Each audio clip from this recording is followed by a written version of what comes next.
ဒီကနေ့အိမ်ကတရက်ပင်မှာတရက်သီးတွေမြင်လိုက်တာနဲ့ကျွန်မတရက်သီးငပိချက်ဖြစ်သွားပါတယ်ရှင်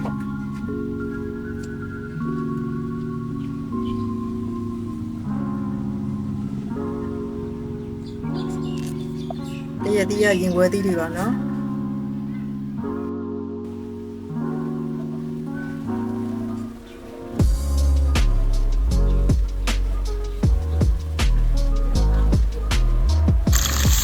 တရက်သီးရဲ့အစည်းတွေကြောင့်ကျွန်မစားနေနေဆေးဖြစ်ပါလို့ရှင်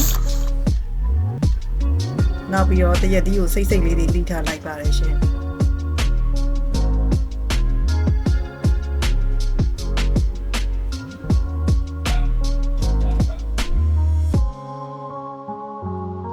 ကျက်သွန်ဖြူလွှာထားပါတယ်ရှင်ခန်းညွန်စီကိုလေးသိပ်ထိထားပါမယ်ကျက်သွန်နီကိုလည်းလေးသိပ်ထိထားပါမယ်ရှင်ရပါမယ်စီပူလာတာနဲ့ကျက်သွန်နီထည့်ပါမယ်ခန်းညွန်စီထည့်ပါမယ်ရှင်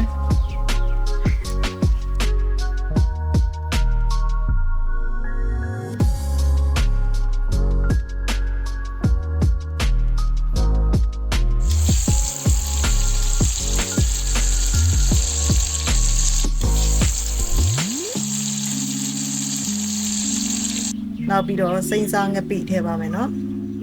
ငပိကိုတော့မိမိကြိုက်နေတဲ့လောက်ထည့်လို့ရပါတယ်ရှင်စနုံမုတ်ထည့်ပါမယ်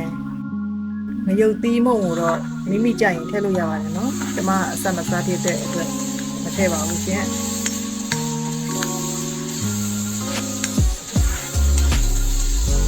စိတ်ထားတဲ့တရက်သီးလေးတွေကိုထည့်လိုက်ပါမယ်ရှင်သူတို့လုံးထားပေးပါမယ်နော်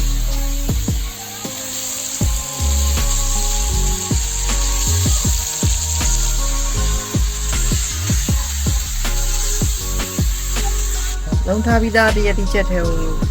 ရေထည့်ပါမယ်နော်ရေကိုတရက်သီးမြုပ်သွားအောင်ထိထည့်ပါမယ်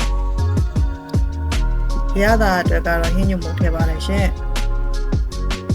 စားလို့ကောင်းတဲ့တရက်သီးငပိချက်လေးရပါပြီရှင်ချက်စားကြည့်ကြပါနော်